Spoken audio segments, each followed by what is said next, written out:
નમસ્તે મિત્રો, આજે આપણે બનાવીશું ગરમી માટે છાશની એકદમ હેલ્ધી અને ટેસ્ટી રેસીપી, જે જમવાની સાથે અથવા એમ પણ પીવાની ખૂબ જ મજા પડશે। તો વિડીયો ગમે તો લાઈક કરજો અને ચેનલને સબસ્ક્રાઇબ કરવાનું ભૂલતા નહીં। તો ચાલો હવે બનાવીએ।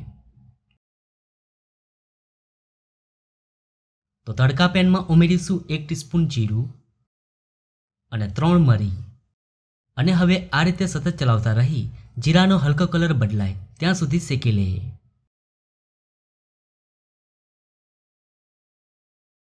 તો જીરું શેકાઈ ગયું છે, હવે તેને ખાણી દસ્તામાં કાઢી લઈએ।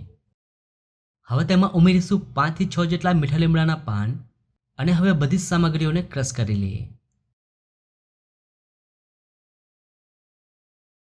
તો બધી જ સામગ્રીઓને આપણે ક્રશ કરી લીધી છે, તો આ રીતે તમારે ક્રશ કરી લેવાની છે।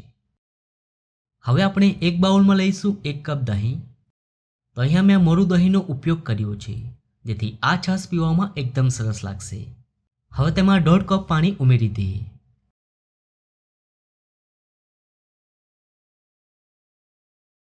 અને હવે વિસ્કરની મદદથી એકદમ સારી રીતે મિક્સ કરી દઈએ। તો પાણી તમે જરૂરત પ્રમાણે વધુ ઓછું લઈ શકો છો।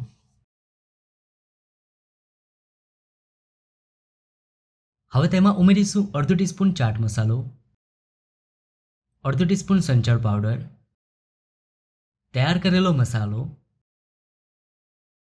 સાથે સ્વાદ પ્રમાણે મીઠું અને થોડી કોથમીર ઉમેરી એકવાર મિક્સ કરી દઈએ।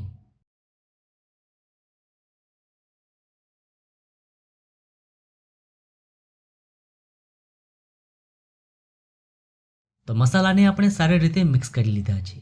હવે તેમાં આપણે વઘાર ઉમેરીશું, જેથી આ છાશ પીવામાં એકદમ સરસ લાગશે। તો તડકા પેનમાં ઉમેરીશું 1 ટીસ્પૂન ઘી, સાથે તેમાં ઉમેરીશું અડધો ટીસ્પૂન જીરું, 1 લીલું મરચું અને થોડા મીઠા લીમડાના પાન અને હવે વઘારને છાશમાં ઉમેરી દઈએ। તો અહીંયા આપણે ઘીનો ઉપયોગ કર્યો છે, એનાથી આ છાશ પીવામાં એકદમ સરસ લાગશે અને હવે મિક્સ કરી દઈએ। હવે તેને સર્વ કરી લઈએ। તો ગરમીમાં પીવાની મજા પડે તેવી એકદમ હેલ્ધી અને ટેસ્ટી છાશ બનીને તૈયાર છે। ખૂબ જ સરસ છાશ બની છે। તો તમને આ છાશની રેસીપી કેવી લાગી?